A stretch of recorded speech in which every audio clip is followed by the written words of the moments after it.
Hello everyone. Today we begin our session number 10 of the UPSC CSE, the ethics paper. As you would recall, last time we started our discussion on philosophies of Socrates as it relates to the ethics paper. Okay? As I said, anything and everything that you're learning in ethics, including the learnings from philosophers, leaders, social activists, etc., all of that can equally be used for philosophical essays. I mean essays with a philosophical dimension to it, and also in interviews. I'll give you a demonstration of that, okay, through a question that I have posed here. All right. Whatever we learn in the ethics paper, use it in 3 different places. More than that, I feel students, candidates should actually be grateful to UPSC for introducing this paper, because not only it alerts you to your own aptitude for UPSC, because look at the name of the paper. It's ethics, integrity and aptitude. All right. But even more than that, it allows you, the ethics paper allows you to develop, refine, re-examine your own character. Not only your own character, but also your way of thinking, your way of leading your life. Not only in routine, normal or daily situations where you're making decisions, but also in situations of moral dilemmas. All right, where you are not really sure which action to choose, because both the actions lead to less than satisfactory or less than perfect consequences. All right, so let's get started. My question, now this question could be in any of these 3 contexts. All right, the question is, you're a young bureaucrat. Because of the nature of your job, you come in contact with very powerful political figures. Okay, political figures, whether in government, outside the government, etc. Powerful politicians. Also, you come in contact with people who have a lot of financial or economic stake in that area where you're operating. All right. So whether it is the political figures or these powerful corporate interests, business interests, everybody is keen to extend you a lot of favors. Why would you not accept their favors and amass a lot of wealth? Explain. All right. While the wordings could be different, this question could be framed in 5 different ways. But the crux of the question I told you. Now, I'd like to share with you where most of the candidates tend to go wrong. They'll write an answer, 200, 250 words. If you really analyze that answer, what they're offering is basically their opinions. Okay, ancient Greece, it used to be called as doxa, D-O-X-A, doxa. So basically, you are writing a lot of English and not the language of ethics. As I keep alerting you, unless the key to writing good answers is to develop solid fundamentals in ethics. Okay? That is the only way you will become familiar with the language of ethics. Like any other language, ethics also is a language. It has its own nouns, I mean terms.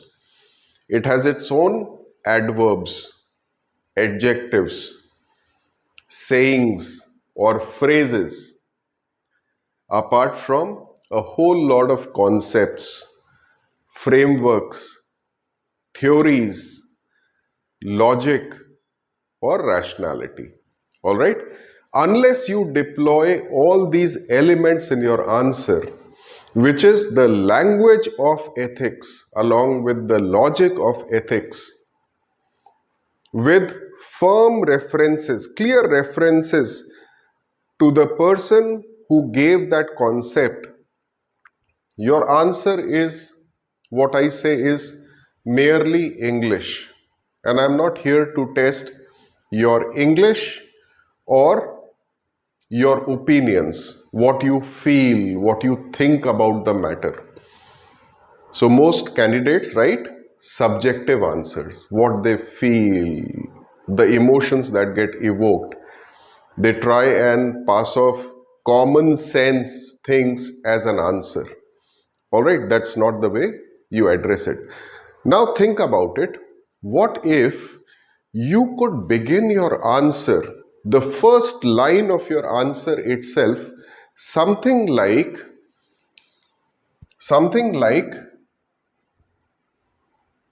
this situation is a typical debate between Socratic concepts of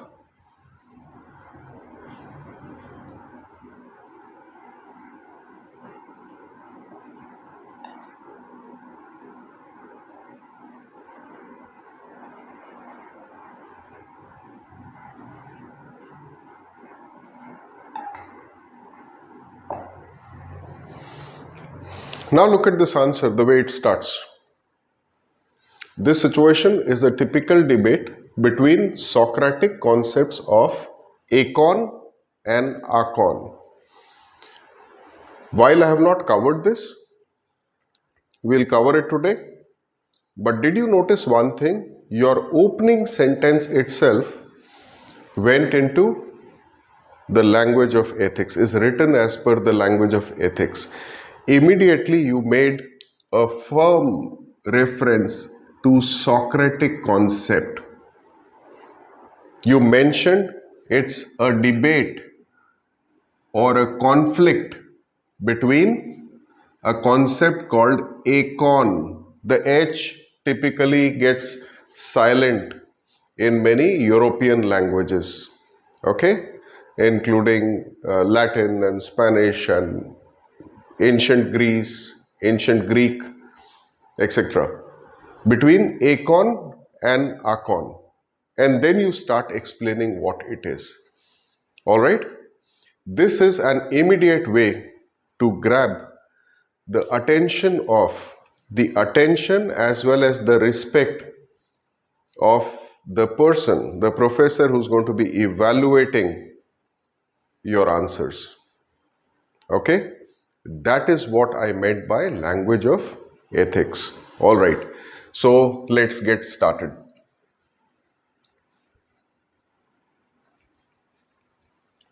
So while we start, if you recall, this is what we were doing last time. So we drew a tree, which is a tree that seems to be flourishing in full bloom. Okay?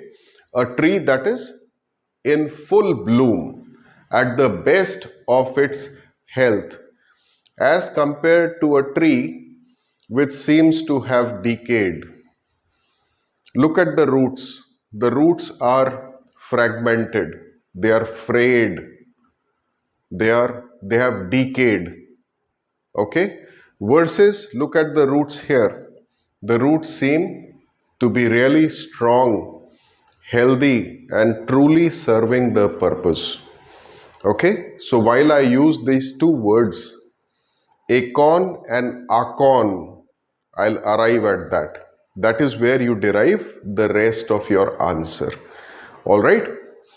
So let's quickly start by looking at by a little revision for the next 5 to 7 minutes.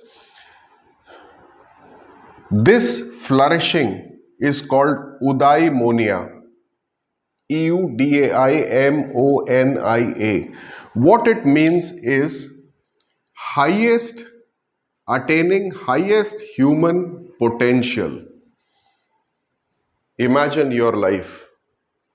How can you attain your highest human potential as an individual?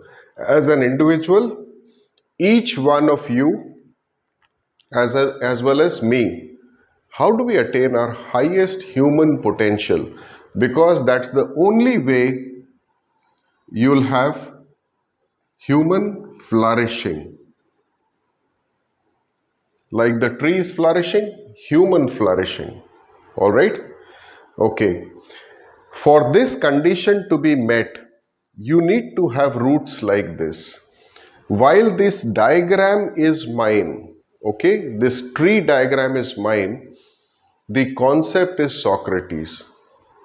I have just tried to put it forward like a visual representation of his concept. So what are the roots of this tree which flourishes? Is wisdom, knowledge, truth, and intellect. All of these are synonyms. They are not separate from each other. These are synonyms.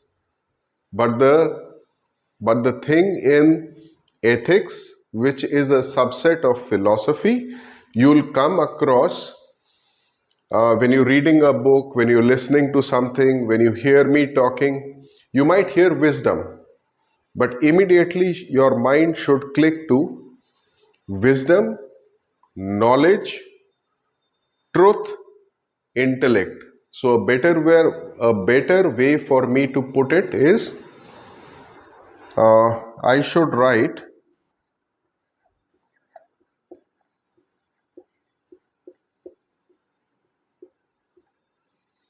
so a virtuous life where you have attained excellence in virtues. Okay?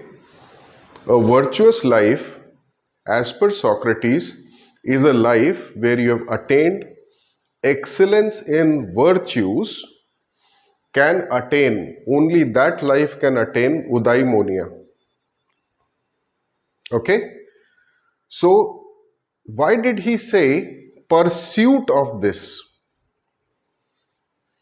Because wisdom, knowledge, truth, intellect, the journey never stops. It is not a journey with a destination. Therefore, you can take it. Therefore, you should interpret it like what Socrates actually meant. He meant that throughout your life, it's a continuous, lifelong process of getting to wisdom, pursuit of wisdom, knowledge, truth, intellect.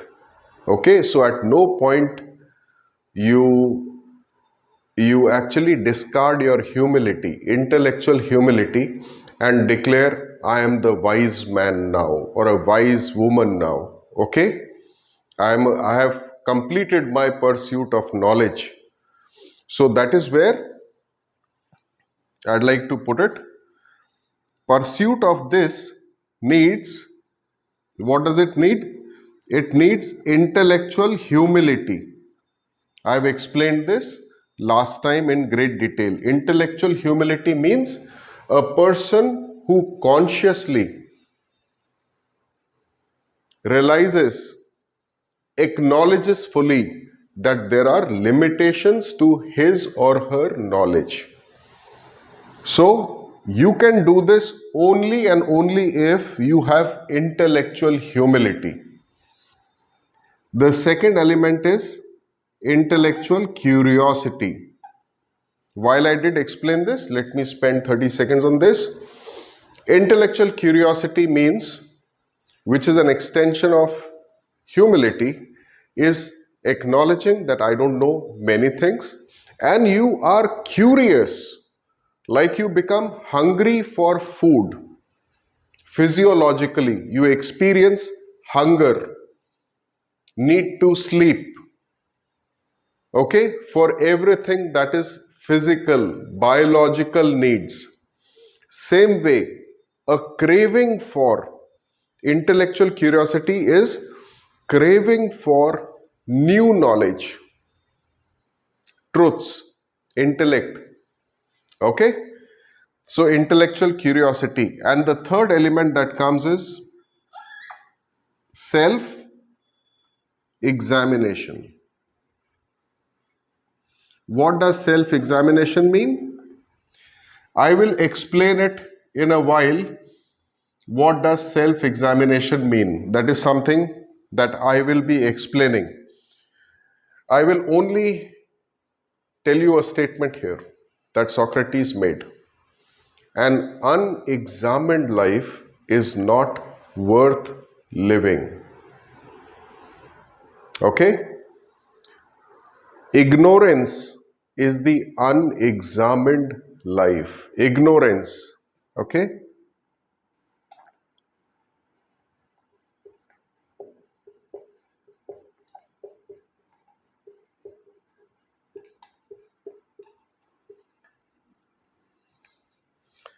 What is this?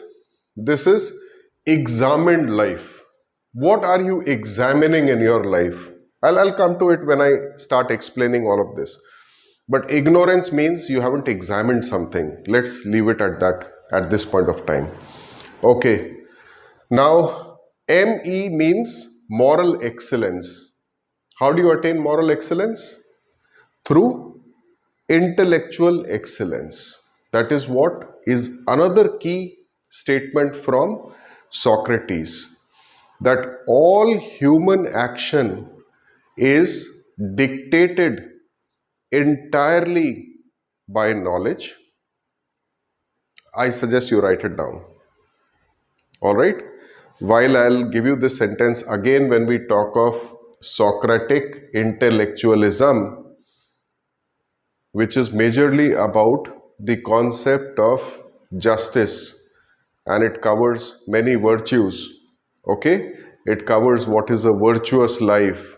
It's like do's and don'ts given by Socrates. So I should not call them do's and don'ts, alright? It is Socratic philosophy for attaining eudaimonia, alright? Human flourishing. Okay. Moral excellence is when you attain excellence in virtues. Okay? How do you attain it? Through excellence in intellectual excellence. Through excellence in intellectual pursuit of intellect. All right. Now, what is this? JV soul? Just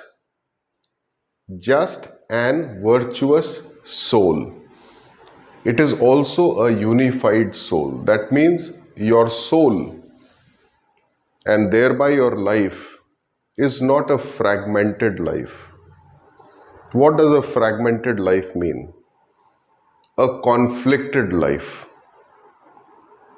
A life which is lived randomly, okay, without much purpose.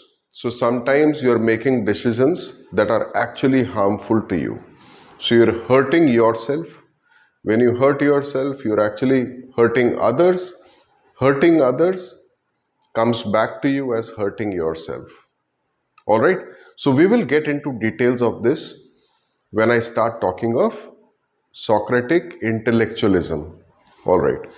Fragmented soul. So when you have fragmented life instead of unified, your life is very chaotic. chaotic is very chaotic and disorderly. Chaotic is like a madness of some kind, a madness of activity, incoherent activities, okay, random activities, random objectives.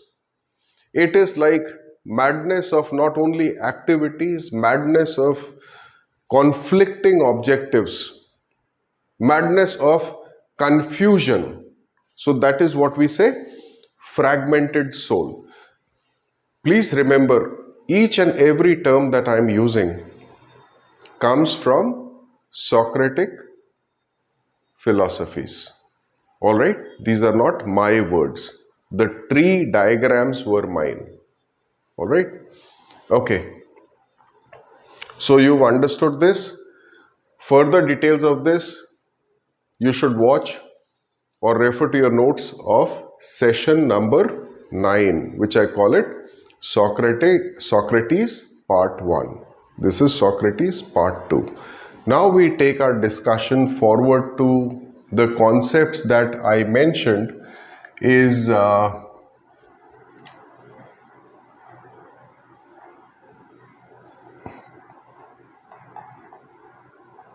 econ and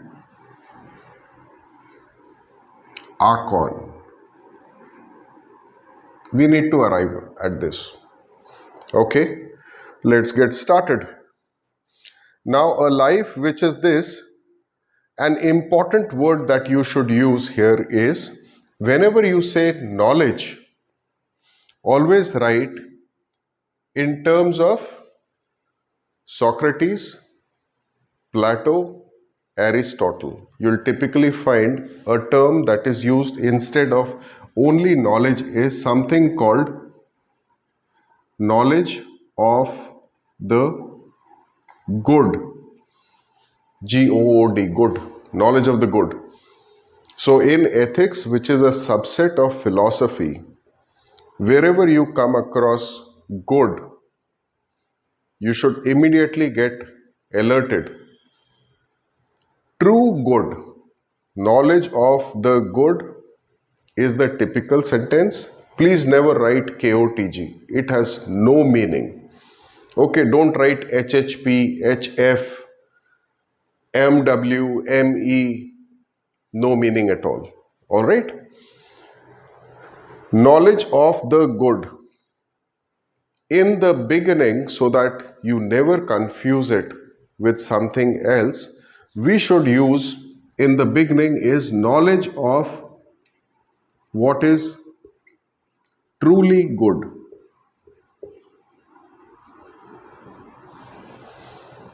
You remember we used T as pursuit of truth, knowledge of truly good. That means if this flourishing tree signifies what is truly good, there has to be an opposite of this here. So now what it is, instead of truly good, there are things that are very attractive to you. Objects, way of life, physical possessions.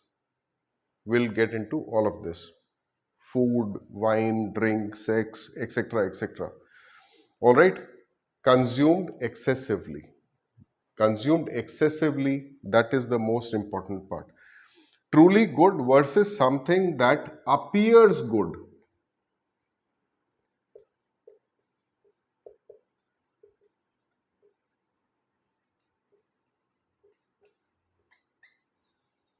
Now you understand the difference? Something, knowledge of truly good I can also say ignorance of the good. Here you know what is truly good. Here you are ignorant of what is truly good. And I'll give you an example for this. Something that appears good. Okay, let me give you an example here.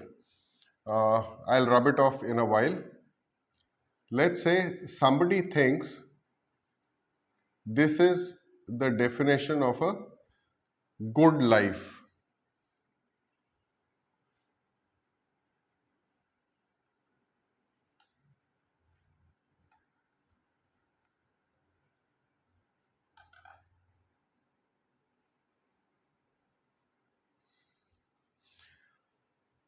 I'm not commenting in moral terms between vegetarian, non-vegetarian. That's not my idea here.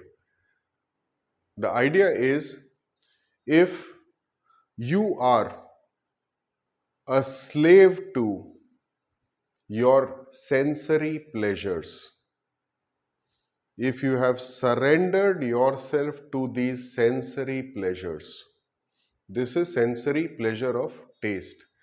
All of us know we have 5 senses. Taste is one of them. So important is to write if you have surrendered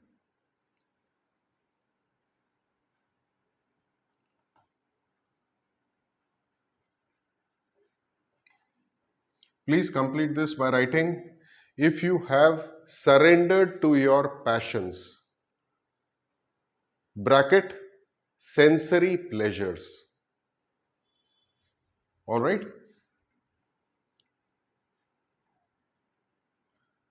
If you have become a slave to your desires,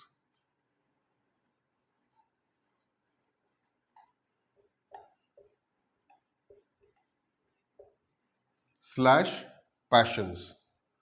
So surrendered to your passions. Slave to your desires. Okay, these are key phrases. Slave to your desires. Then excessive amount, large amount that you consume obsessively every time having, let's say, this, and this is just an example of sensory pleasure. Okay? These things may appear good. Are they good in the long term? In the long run? Will it lead to fulfillment of something which is your long-term interest or your long-term benefits? Will it lead to highest human potential? Will it lead to human flourishing? The answer is clearly no. These things appear good. Okay? Appear good. That means now you should write it here is things that are deceivingly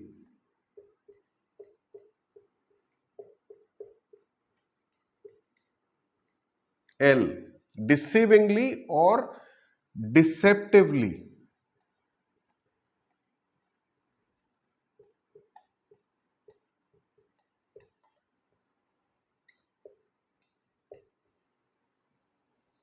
Good. Therefore, we use the term appear. So continue this by writing power of appearances is what Socrates distinguished. That certain things have power of appearances. Okay? They're very powerful. They have a very powerful appearance. Appearance is always outwardly. Correct? So they will attract you. So outwardly they're so attractive, they will attract you. So if you are ignorant of the good, or what is truly good, you would have surrendered to your passions, become a slave to your desires. You're leading an unexamined life. Things appear good, deceivingly, and now we can say power of appearances.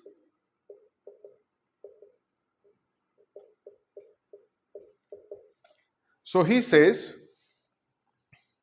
these things are like illusions.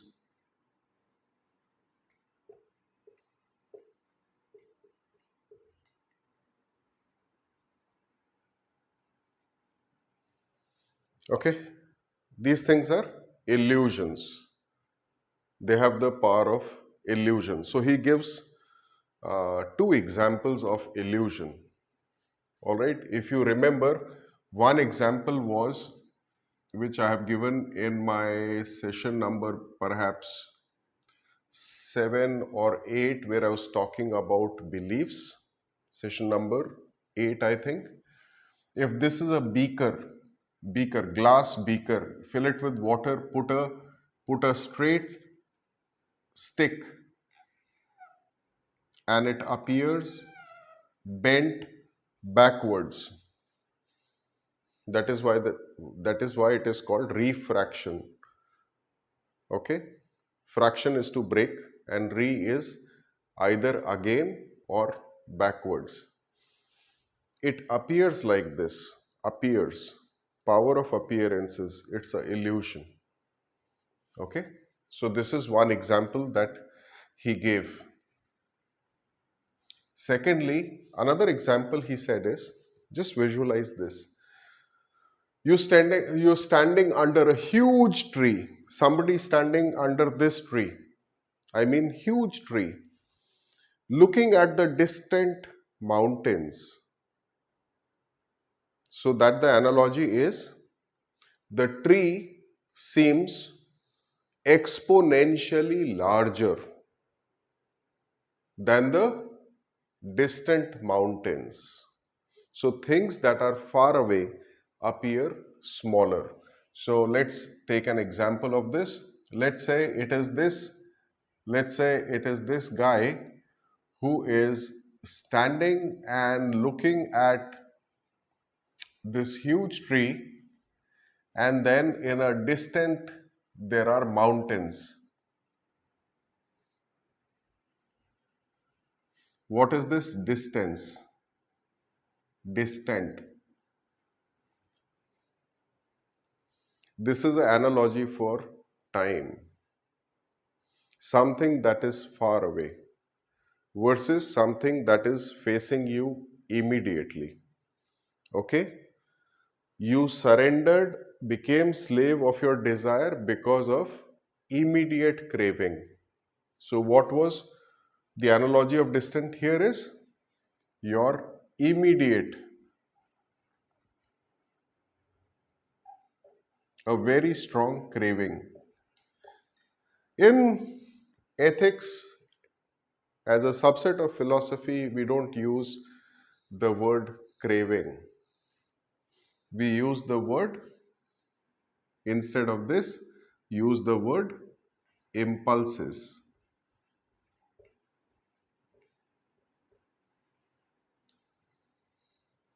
You would have heard the term impulsive behavior. That person is very impulsive. Okay? Cannot control himself or herself. Always is an impulsive person, gives an impulsive reaction. All right? So instead of craving, we're using impulsive. All right? These are like very strong urges that strike you suddenly. Very strong urge that will strike you suddenly. We are likely to revisit it in many contexts. For example, when we talk about, let's say, application of ethics in business or corporate, we talk about corporate governance. When we touch upon consumerism, we'll again have a discussion on why people are driven, how corporates can drive in an unethical manner people towards consumerism, striking at their impulse or even generating an impulsive behavior to buy more, buy needlessly. Okay, so coming back, now imagine that is the reason why anything good, anything good versus anything bad. So let's put it like first case is pleasures. Pleasures. Something that appears good, not good, appears good, deceivingly good, deceptively good, power of appearances. Something that appears immediate because this is near future. So immediately pleasurable seems, please write down. Number one, it seems exponentially larger than the distant pains it will introduce later in your life. Something that gives you immediate pleasure appears exponentially larger, disproportionately larger, exponentially larger. Okay? It appears exponentially more valuable. So write down both the things. Exponentially larger and exponentially more valuable because it is immediate future. Distant future, the pain that will introduce in your life if you keep having all of this compulsively, obsessively, large quantities, no temperance, self-control and restraint. Okay? All right. That was nice. Now, and that is why we immediately indulge in this, even when it's going to cause distant pain. But how about some things that give us instant, immediate pain? We tend to avoid this. We tend to avoid this even if it is going to produce distant, true pleasures, true happiness. Okay? Something that could be painful in the immediate term seems exponentially larger in a painful manner and exponentially undesirable because it is immediate, and that is where you actually miss out on that large human, highest human potential, human flourishing that will come over a period of time, the distant future. Okay? Same way as distant things appear smaller than the immediate things. This is what he meant by power of appearances. Two examples. One was the refraction, and the second is this one, distant future versus immediate future. I'm going to rub this off. Let's go ahead. Okay? Now you remember this example. All right. We're going to arrive at econ versus archon. That is why I wrote to you. That is why I wrote the first line of that answer as it seems to be a classical distinction, classical debate, or a classical conflict between the Socratic concepts of econ and archon. Okay, now what are these? We are about to discover. Now, it's not only about food and drinks, excessive amount of food, drink, any kind of biological needs, sleep, laziness, indiscipline of some kind. It is also about amassing wealth in the wrong way. All right, amassing wealth in the wrong way. Corruption, accepting bribes, accepting favors, in the immediate, which in the immediate or the near future appears so attractive, power of appearances, deceptively, deceivingly good versus something else. I'll tell you what is that something else. Okay, so it could be where somebody has surrendered to his or her obsession of uh, name or fame more in terms of, let's say, social status. All right, name and fame can be very positive, but what if somebody gets obsessed with social status, high social status? Okay, what if somebody gets obsessed with becoming center of attention all the time, center of attraction all the time?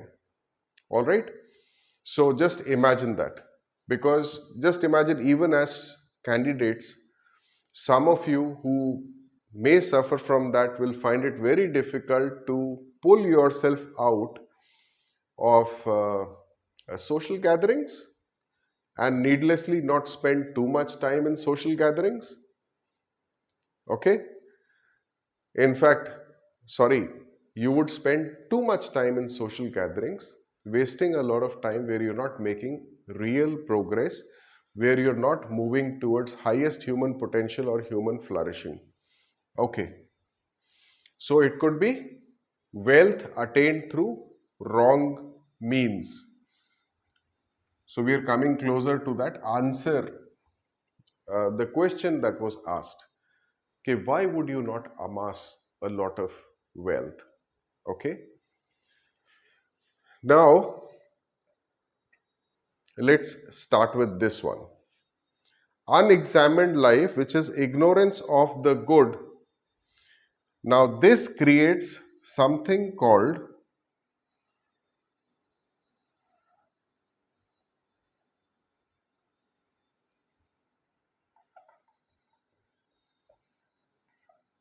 epithumia.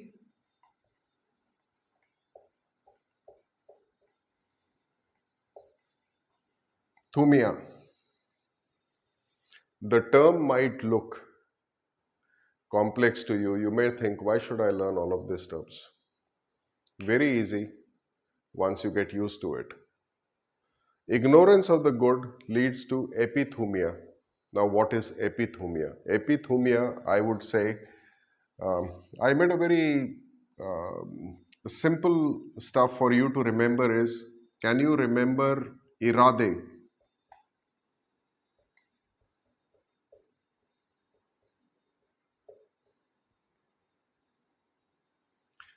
Like in Hindi, we say irade, as in intentions. Irade. Epithumia is irade. Now, what is irade? It is irrational, appetitive. Appetitive. You know the word appetite. So when I drew that bowl full of food, that is appetite, right? It reminds you of appetite. So appetitive desires, irrational appetitive desires or irrational appetitive impulses are called epithumia. Simple. So ignorance of the good leads to epithumia, that is irrational appetitive. Let me give you the spelling. Okay, irrational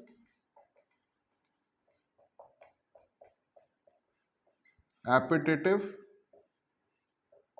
desires slash impulses, those strong urges that strike you suddenly. This is appetite appetitive. Irrational, that means you should write it down. Non-rational, it will still mean the same. Non-rational appetitive desires or impulses. You can write non-calculating appetitive desires or impulses. I'll tell you why we say non-calculative. Okay? Non-rational means it doesn't have logic. There is no logic. Therefore, I can say even unconscious appetitive desires or impulses. You can even write uh, uh, without thinking, or yeah, you can write without thinking appetitive desires or impulses. Okay, without a thought. All right, now look at this. All of this essentially communicates exactly this.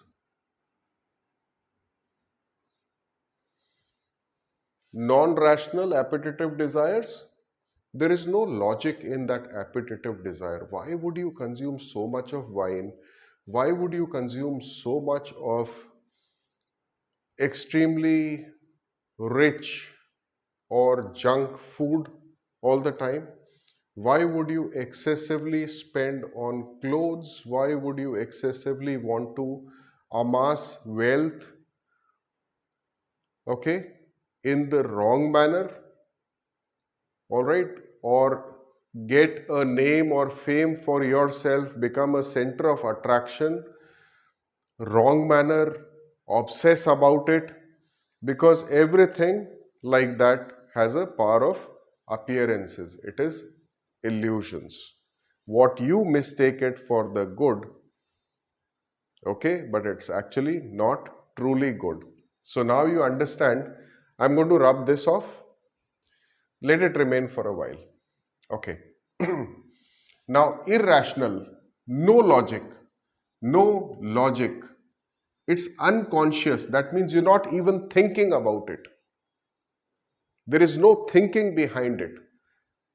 In other words, I can say there is no deliberation that you have done. Deliberation, thinking. No deliberation that you have done. But it is a desire or impulse. Okay. Now, epithumia leads to.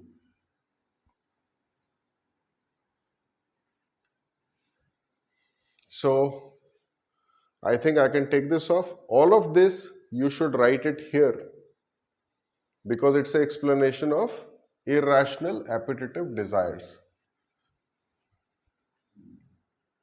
Ha. You can write unthinking. Okay, unthinking. You're not really thinking about it.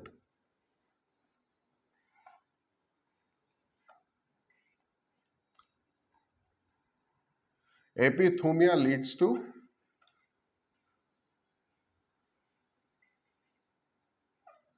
Now, what is akon? Akon is, in words of Socrates, it is involuntary actions.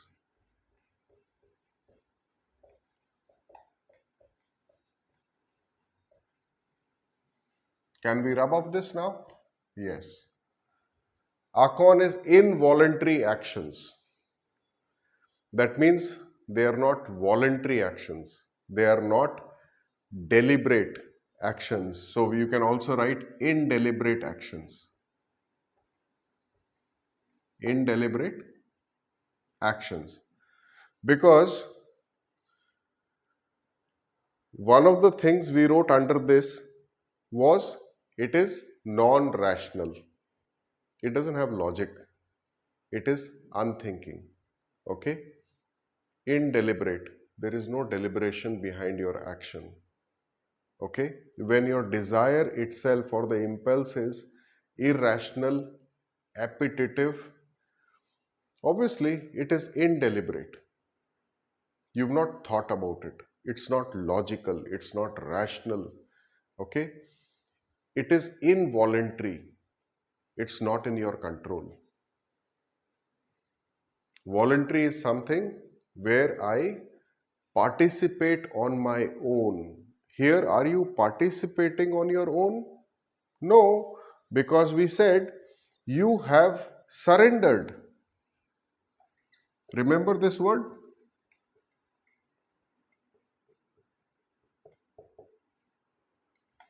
You are a slave to your passions.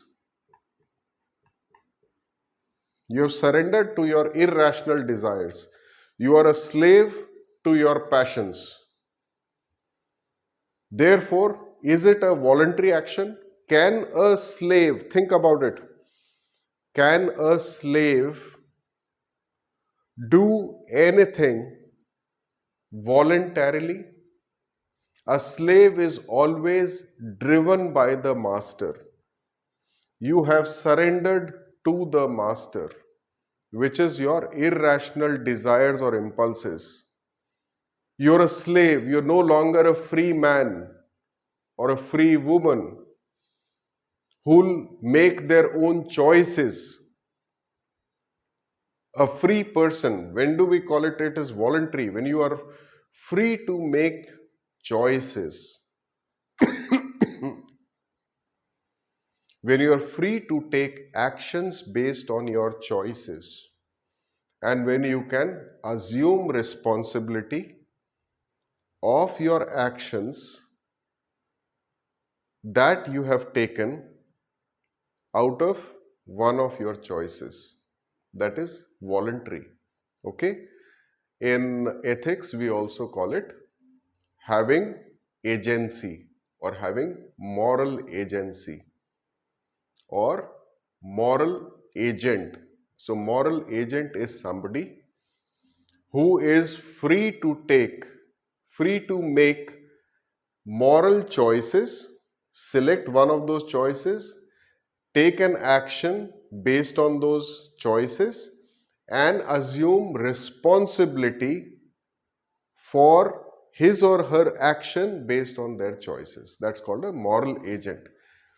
So it is involuntary. You have surrendered. You are a slave. You cannot act voluntarily because you surrendered to your irrational appetitive desires.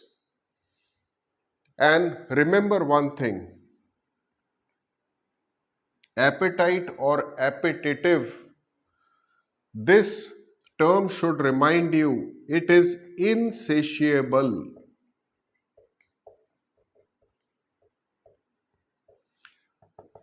It cannot be satisfied. Something that cannot be satisfied is called insatiable. Now, what I am talking is the language of ethics, Socratic philosophy. All right, everything. Is it complex? Not at all. Ignorance of the good, of the truly good, leads a person to surrender to their passions, become slave to their irrational desires. It leads to epithumia. Epithumia is irrational, non-rational, appetitive desires or impulses. Okay? Irrational means non-rational. It means unthinking, non-thinking, okay? And non-logical. Okay.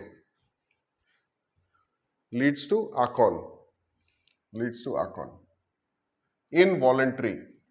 It's not within you. Now let's go here. When you have knowledge of the good, and as I said in the beginning, always in your mind run truly good, so that it reminds you of different thing which is appears to be good.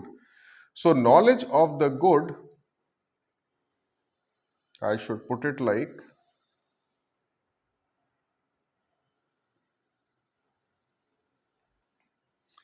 Now here there is a concept like we had epithumia, we have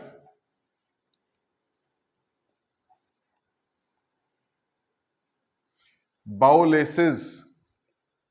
Okay, now what is bowlaces? Bowlaces is exactly the opposite of irade. Okay, now what is bowlaces? Bowlaces is rational. I'm just going to write RATL. Okay, rational, logical, reasonable.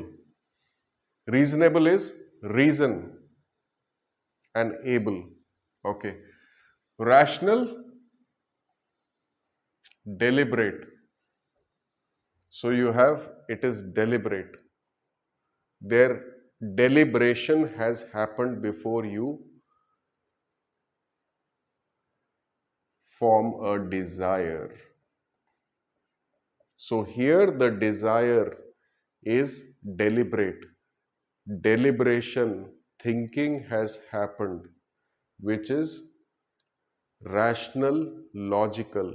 Now your desire is, so there is no impulsive behavior here, and there are no irrational desires here.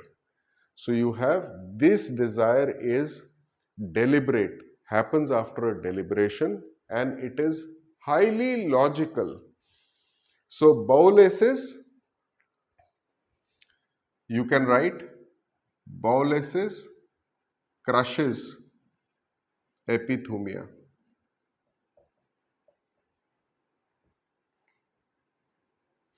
Okay, why did I write epi hyphen thum hyphen ia? Just to make it simple for you. It's one term, okay, one word. Whenever I write things like this, all right, please take it like I'm trying to make it more simple for you. Epithumia. Bowlaces, which is a rational deliberate desire, crushes epithumia. Obviously, when you're leading such a life, is there. Now, bowlaces is always aware of what is truly good. Please, you can note it down. Bowlaces is there is a great word you should learn. In ethics, there'll be two major branches, okay? At some point, we'll start learning about it. One will be deontology, deonto, okay? DEON, deontology or deontological. Deon is duty or obligation, okay? Where the focus is on your duty or your obligation towards something, someone, some principle, some rule, etc. Okay. The other side is teleological, TELEO, logical, teleological. Teleological is something which is focused on the consequences or the ends. Teleological comes from the word telos, Telos. Telos means the ends of something. We say na means and ends, okay? Like uh, the answer at the end of an equation is the end. It is the consequence. So you can call it the ends. In ethics, we use the end, the ends for consequences of your actions. Okay.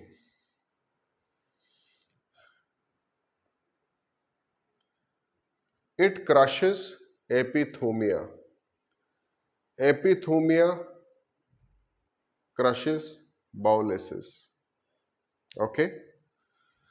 That is why your life becomes a life of moral weaknesses. That is why when we talk of virtues, you will no longer, those five virtues, okay? Justice, courage, temperance, wisdom, piety. So, virtuous life demonstrates this. What does moral weaknesses, this life demonstrate? It will demonstrate exactly opposite of this. Injustice, cowardice instead of courage, cowardice, or recklessness, bravado, okay? Bravado is like false courage. So you have exaggerated and it's actually false courage. So opposite of courage is also foolishness. There is a fine line between courage and when the so-called what appears as courage is nothing but foolishness. Okay? Because there is no wisdom behind it. I will come to it when I discuss another concept. This is temperance, where you display self-control and restraint. Here it is, you saw that person indulgent. Okay? Indulgent. So person who loves to, let's say, drink and eat and, okay? That is also called gluttony.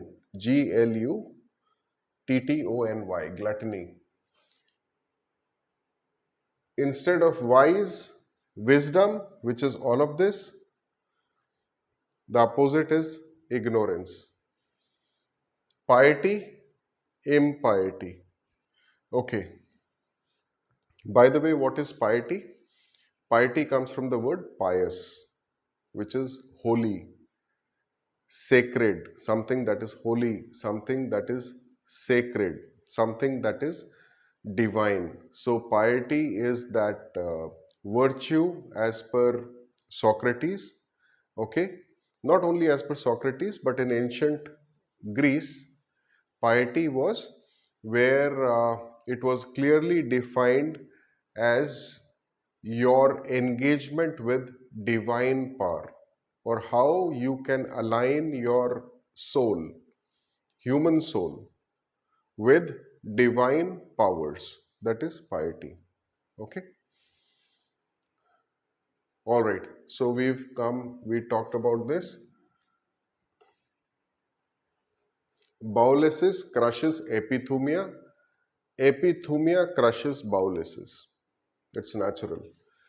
Now, bowlysis is, since you have noted down, I'm taking it off. If I had space here, I would have written it here. Bowlysis, which means this, okay? Epithumia means irade is irrational appetitive desire or irrational appetitive impulses. Bowlysis, bowlysis, which is rational deliberated desire, is teleologically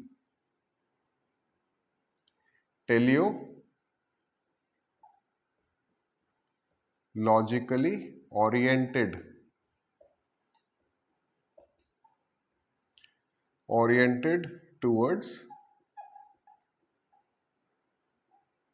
eudaimonia.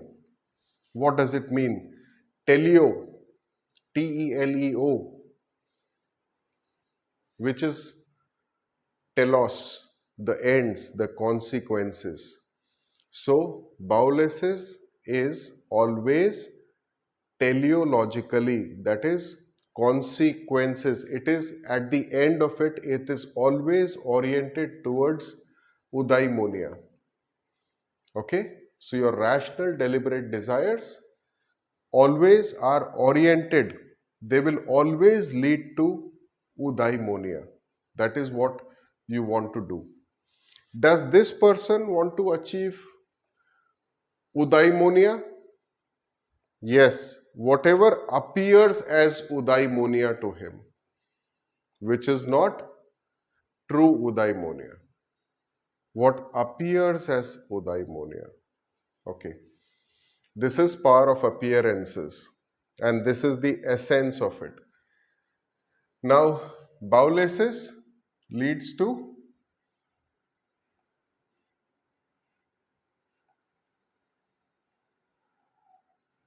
econ.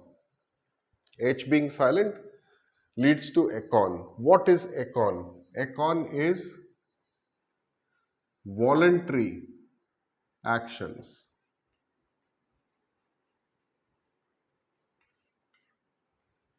Econ is voluntary actions. This was involuntary because you had surrendered and you were slave to your passion. So can I put it like something to remind you here? Asterisk, asterisk, asterisk. Involuntary. Here, no slave to your desires. There are no appearances because there is knowledge of the good. You have wisdom, knowledge of the good, you have true knowledge, or you are seeking truth, you have a developed intellect. What is intellect? I told you last time. It is a developed ability to offer or to advance sound, logical reasoning. Okay? Fair. Voluntary actions. Now you would have probably got a sense of why did I write that first sentence in response to the question that as a young bureaucrat, when you develop powerful political alignment over a period of time, not alignment, powerful, you come in touch with powerful political figures who are more than eager to oblige you, extend favors to you. And when you come and you also come in contact with people with very powerful corporate or let's say economic interests who are also eager to extend favors to you, then why would you not amass an extraordinary amount of wealth, which basically means going beyond your means, known sources of income? And the question said, explain why. What was the first sentence I wrote? It is a clear distinction or a clear conflict between Socratic concepts of econ and archon. So when you write in that first sentence, now you should write Socratic concepts of econ, which is voluntary actions based on boulesis, which is rational deliberate desires, versus archon, which are involuntary actions, bracket के अंदर, involuntary indeliberate actions based on epithumia, which is irrational appetitive desires or impulses. Now instantly your first sentence itself, I don't even need to check the rest of your answer. If your response is relevant to the question and you've used the language of ethics and just the right concept, attributing it rightly to Socrates and talking of a clear distinction between the two, actually that one line you've answered everything. I know as a person who's going to be evaluating your answer sheet, I know you deeply understand. You have completely intellectually at least grasped the whole concept. All right, you've grasped the essence of what am I trying to ask, and your answer is actually addressing the core or essence of that question posed. Rest of the answer will become pretty simple. It is coming from here. You just need to explain what is what. Because bowlysis, econ is the result. Bowlysis is the cause of econ. Acon is the result. Epithumia is the cause of acon. The cause of epithumia is ignorance of the good, which happens when you've done this, when you are leading an unexamined life, when you have given into illusions, power of appearances, something that is deceivingly good. Okay?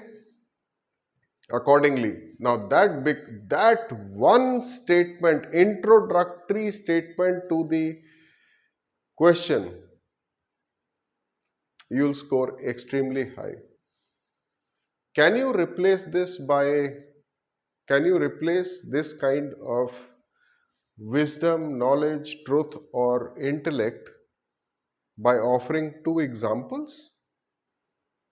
The question never asked you for examples. If they need examples, illustrations, analogies, they will ask for it. Do not, I have already explained in my previous session. Again, go back, look at that. Why you should not try and hide behind examples or illustrations or analogies when the question specifically does not ask for it. If they want an illustration, example, application, they will mention it there. All right? Okay.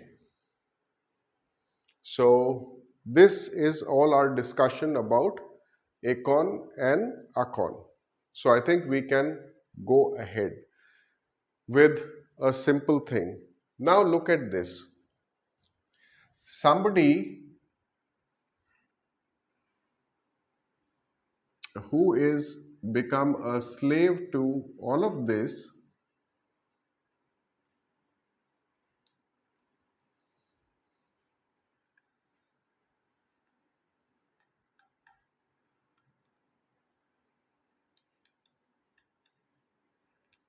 somebody who's become a slave to all of this, is this person free, slave, surrendered? Actually, this person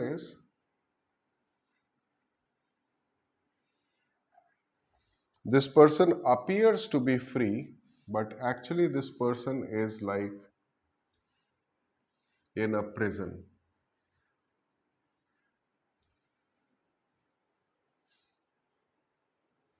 Appears to be free, but actually is in a prison, is a slave to it. Okay? So that is what Akon is. This person thinks that consuming excessive wine and food is his or her choice. It's no longer, it is actually not their choice. They are compulsively driven because of ignorance, unexamined life, slave surrendered. Okay? And what is terrible is it is insatiable. That is why they constantly in a prison. But a person who is here, his spirit, even if that person is imprisoned, his or her spirit will soar. Their self-respect remains, their self-esteem is intact. Okay, they've not surrendered or not become a slave. Yeah, so their esteem, self-esteem, self-respect, their dignity is absolutely intact even if they are imprisoned, and even if this person is free, actually is imprisoned. So the opposite happens. That is why highest human uh, potential. Okay. So I'm just going to take one more topic on this, which is unity of virtues. I think that should be enough because it has suddenly taken your discussions to the next level. I talked to you about unity of virtues, and I told you that Socrates said that these five virtues, justice, courage, temperance, wisdom, and piety, they are unified. They are inseparable from each other. Okay? They are interconnected. Now I'm going to give you even another term for it. Can you imagine, as Socrates said, a piece of gold which is like something like this?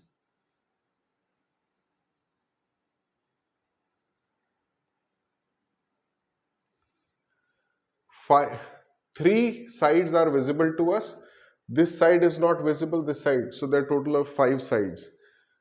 You can give them names to each side. So you can call it justice, courage, temperance. Let's call the side which is hidden is wisdom and piety. Five sides. So even if I was to split into five parts, every part actually comes from the same block of gold. Therefore is essentially the same.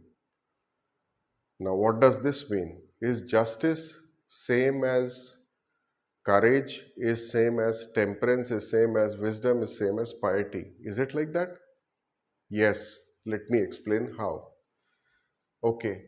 Socrates says that all of these all of these virtues are simply different contextual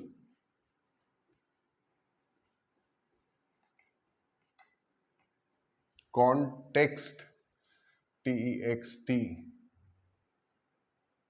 okay, contextual expressions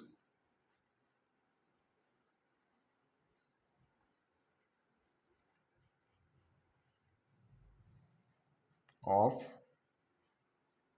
wisdom.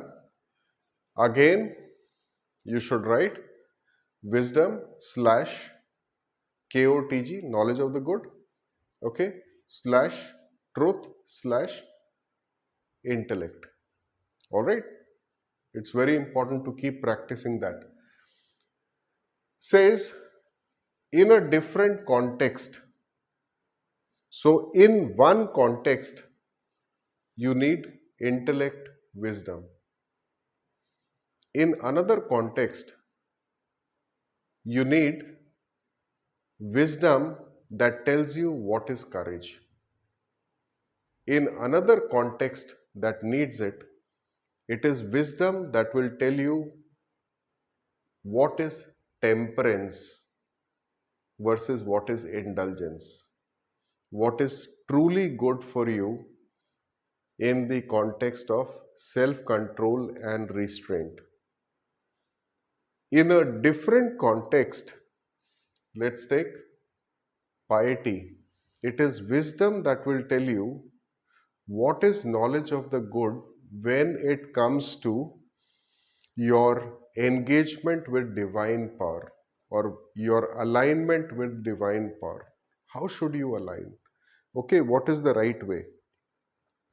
Okay, so different contexts.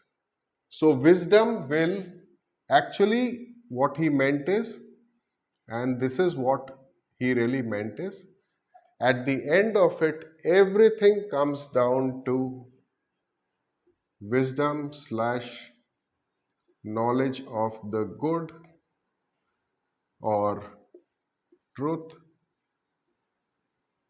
intellect. The synonyms appear.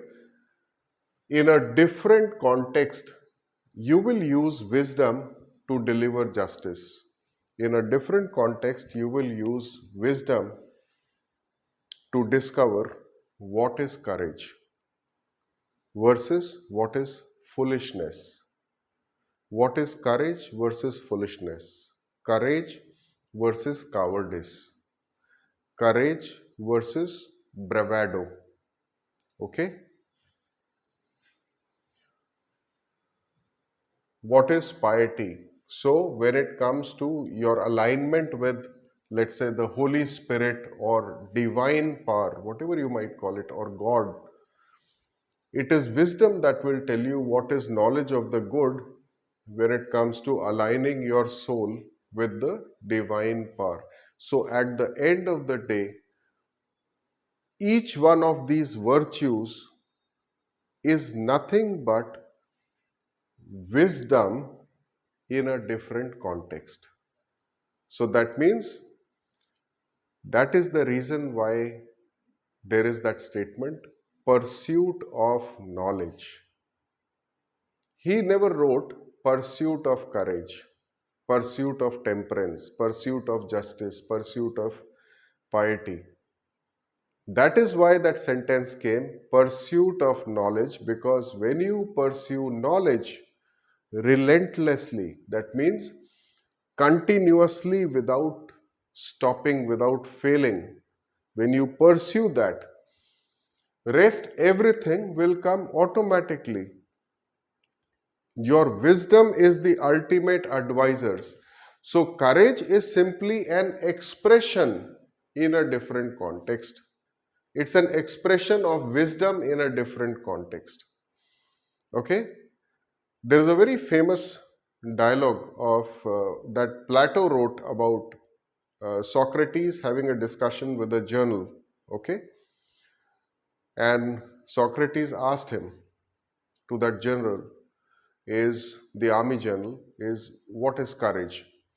So that journal says, to stand your ground. That means not to run away from battle is courage.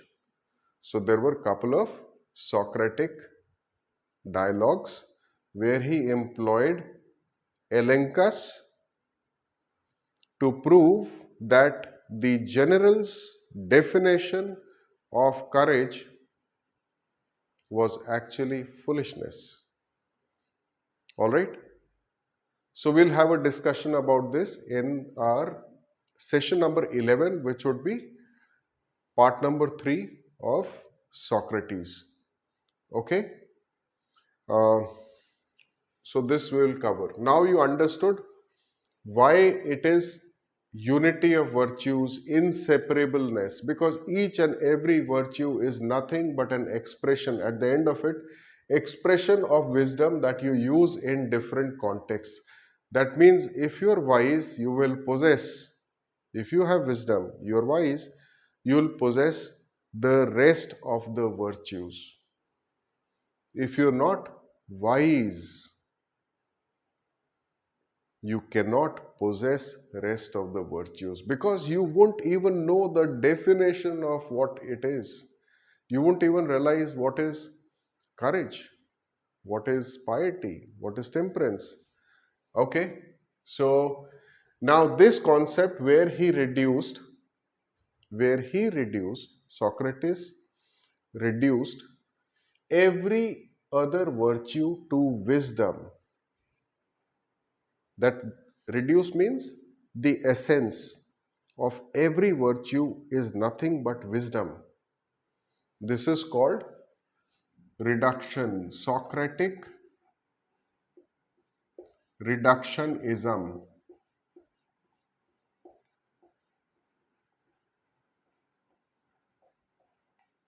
Again, I have separated it just for your convenience. Don't skip this word. I'll tell you why, because when we discuss about meta ethics, there'll be a lot of usage of this term, when we are talking about 10 different meta-ethical theories from naturalism and all the way to the other end, which is prescriptivism, we'll use this term reduction many times. When we study more and more philosophers, you'll find every time this term reductionism is used. So wherever something that appears is essentially can be reduced to something else, the essence is something else. Okay, essence is something that never changes. The essence, if you grab the essence of something, that means you have grabbed something which really is the true characteristic of this. Okay, so essence, if you change the essence, that thing also changes. Okay, a simple example once again, uh, imagine a knife,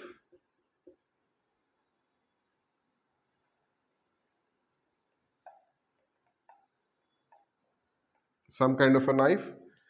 The essence of knife is its sharpness. Rest of everything is just appearance. It looks like a knife. But what if I take the sharpness away? Does it actually remain a knife in a sense?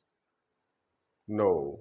Sharpness taken away makes a knife not a knife. Alright? That is what we meant by essence. So this is concept of Socratic reductionism, where he reduced every virtue basically to all of this. So we've covered this. Next time we will talk a little more about self-examination. So in the next session, what we're going to talk about is self-examination, all right, where I will introduce you to terms like meiotics, midwifery, why Socrates feigned ignorance and said that I am not wise, I am not intelligent, or I am intelligent only because, or I'm wise only because I know what I don't know. Okay? These kind of sentences will go through it. We will cover Socratic intellectualism, 5 sentences. We'll cover Elenchus, which is Socrates' method of cross-examination to test logical consistency, to expose logical inconsistency, and to refute false beliefs, false notions, or inadequate beliefs or claims that you make, okay, or claims without a foundation. Claims without a foundation would mean unfounded. So sometimes when I want to give you some sentences, I stop and think, like the sentence I just said. I could have simply said, refute false, unfounded, inadequate notions, beliefs, and assumptions or claims. But I have to stop and think, how do I make it little more simple for you? Anyway, even if you did not get the last sentence, that is fine, because we'll be covering it under Elenchus. D stands for Socratic dialectic. Okay, this is Socratic intellectualism. We've covered the 5 parts and Socratic reductionism. Self-examination, we'll cover it next time. I'll talk to you about why Socrates said that he's more like a midwife, why he doesn't have any ideas of his own. He only helps give birth to other people's ideas. Okay, and there is a nice analogy of a gadfly, Gadfly, an insect, a fly of a particular kind which keeps stinging the horses. So the horses Excellent horses, but lazy horses always remain active only because of the gadfly. So Socrates compared himself to midwife, that he gave birth to other people's ideas. Therefore, he never lectured. He only did cross examination, elenchus, and he acted like a gadfly for the lazy, sleeping intellectuals of Athens.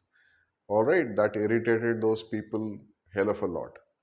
So, when you go back and start referring to your notes, give it a lot of thought, because suddenly these two sessions have opened up at least about, I'd say, 50 to 60 new terms and phrases for you.